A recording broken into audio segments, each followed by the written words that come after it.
Assalamualaikum warahmatullahi wabarakatuh. Selamat pagi untuk kelas 10 SMK Bina Mandiri Multimedia. Alhamdulillah, pada hari ini kita berjumpa kembali dalam pembelajaran daring pendidikan kewarganegaraan. Dengan situasi yang sekarang sedang ada COVID-19, kalian harus bisa memahami. Dan Bapak ucapkan selamat datang di SMK Bina Mandiri Multimedia.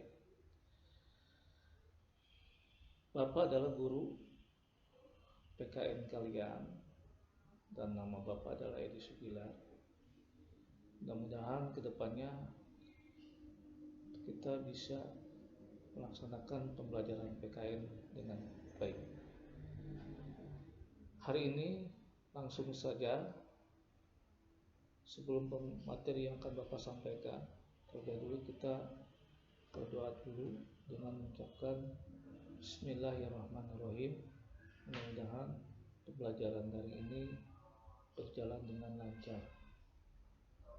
Hari ini akan Bapak berikan materi pertama, yaitu KD1, yaitu tentang nilai-nilai Pancasila dalam praktik penyelenggaraan negara. Kompetensi yang kalian dapatkan dari pembelajaran materi ini adalah 4 kompetensi inti. Yang pertama, yang kedua, yang ketiga, dan keempat, yaitu kompetensi inti pertama tentang pelaksanaan spiritual kalian. Mudah-mudahan dengan pembelajaran pertama ini kalian sudah bisa menghayati dan mengamalkan ajaran agama yang kalian anut. Untuk kompetensi kedua, yaitu mudah-mudahan dalam sikap sosial kalian bisa menghayati dan mengamalkan perilaku jujur, disiplin, santun, peduli. Dalam pembelajaran ini, dan Bapak harapkan sikap sosial kalian harus lebih baik. Kompetisi inti yang ketiga ada tentang pengetahuan, di mana yang kita pelajari hari ini, pertemuan pertama ini, materi yang pertama ini adalah kalian bisa memahami nantinya, menerapkan dan menganalisis tentang materi ini, tentang nilai-nilai Pancasila dalam praktik penyelenggaraan negara. Dan kompetisi keempat adalah tentang keterampilan. Nanti kalian mungkin dalam pembelajaran dari ini Bapak akan memberikan tugas, baik itu berbentuk portofolio, proyek, dan tugas-tugas lain.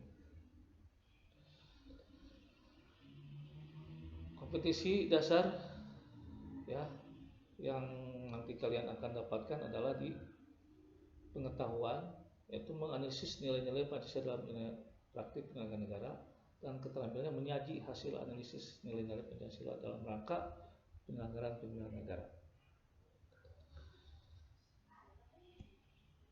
Materi atau pencapaian kompetensi, nanti kalian akan mempelajari memahami sistem pembagian kekuasaan negara Republik Indonesia. Yang kedua, mengidentifikasi dan fungsi kedudukan Kementerian Negara Republik Indonesia dan lembaga pemerintahan dan non-kementerian. Yang ketiga, menganalisa kedudukan dan fungsi-fungsi pemerintahan daerah dalam kerangka NKRI, serta menganalisa nilai-nilai Pancasila dalam pemerintahan. Tujuan pembelajaran, mudah-mudahan kalian setelah mempelajari pelajaran materi ini, kalian bisa mensyukuri nilai-nilai Pancasila dengan sikap spiritual kalian, memahami nilai-nilai Pancasila dan praktek pemerintahan negara, memahami dan menjelaskan sistem pembagian kekuasaan negara, dan memahami menjelaskan tentang sistem pembagian kekuasaan negara.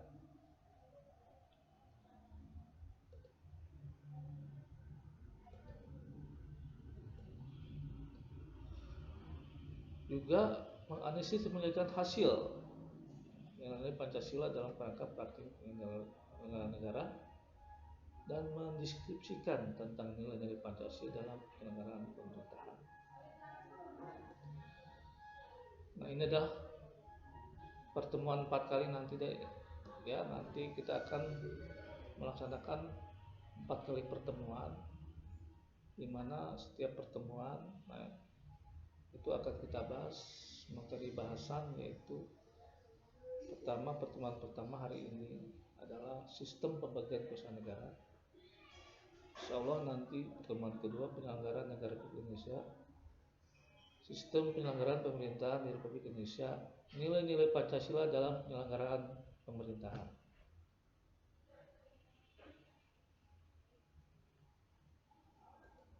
Baik, materi yang pertama adalah sistem pembagian kekuasaan negara. Pengertian pembagian kekuasaan negara menurut Kamus Besar Bahasa Indonesia adalah proses memecahkan atau memisahkan wewenang yang dimiliki oleh negara untuk memerintah, mewakili, mengurus, dan sebagainya. Nah, dalam kekuasaan negara ini ada lembaga legislatif, eksekutif, yudikatif yang biasanya berperan besar dalam pembagian kekuasaan negara. Ada beberapa teori kekuasaan negara yang kadang-kadang ini setiap negara melaksanakan teori ini. Pertama, seorang dari ahli ketatanegaraan John Locke, bahwa kekuasaan negara adalah kekuasaan legislatif, eksekutif, dan kekuasaan federatif. Ada juga menurut ahli tata negara yang lain yang namanya Montesquieu. Montesquieu, dia dalam teorinya bahwa kekuasaan negara terbagi 3: kekuasaan legislatif, kekuasaan eksekutif, dan kekuasaan yudikatif. Dan ini teori ini yang mungkin ya yang diterapkan oleh bangsa kita, bangsa Indonesia, oleh negara kita dari teori Montesquieu.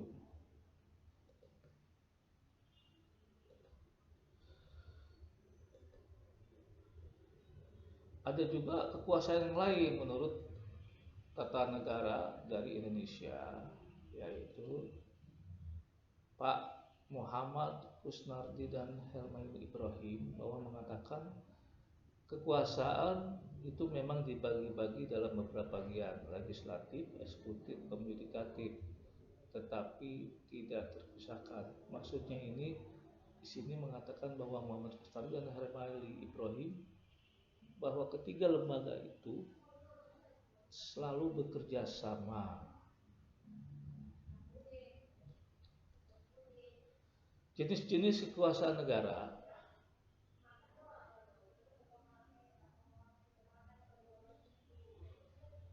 ada 2 jenis kekuasaan negara menurut Jul Alpi Ardian. Ditinjau dari kekuasaan negara secara vertikal dan kekuasaan negara secara horizontal. Kekuasaan negara secara horizontal itu pembagian kekuasaan menurut fungsinya. Jadi menurut fungsinya, ya, fungsi lembaganya, ya. Jadi pembagian kekuasaan secara horizontal ini lebih dititikberatkan pada perbedaan antara fungsi pemerintahan yang bersifat legislatif, eksekutif, dan yudikatif.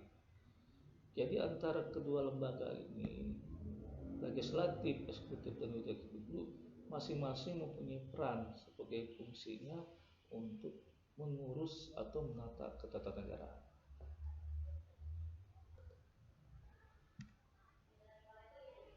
Kekuasaan negara secara horizontal di Indonesia itu